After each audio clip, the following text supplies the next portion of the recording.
Labis na pagkadismaya ang naramdaman ni Gabby Concepcion nang bumungad sa kanya ang post ni Sharon Cuneta patungkol sa kanya.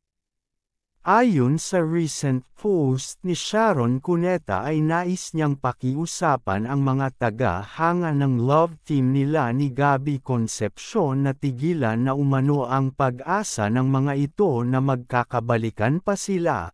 Ayon pa sa kanyang post ay matagal na silang walang komunikasyon ng nasabing ex-husband niya na si Gabby Concepcion dahil umano sa ugali nito na panggagamit sa kanyang kasikatan.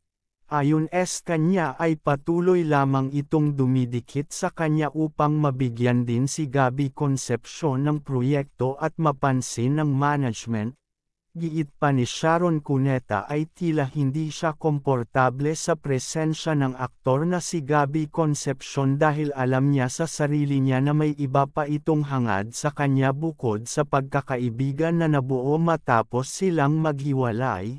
Dahil sa post na ito ay nadismaya ang aktor na si Gabby Concepcion at ipinaliwanag nito sa publiko na wala siyang anumang intensyon sa aktres. Iginiit din nito na wala nga daw umanong pagbabago si Sharon Cuneta at grabe pa rin ang taas nito sa kanyang sarili.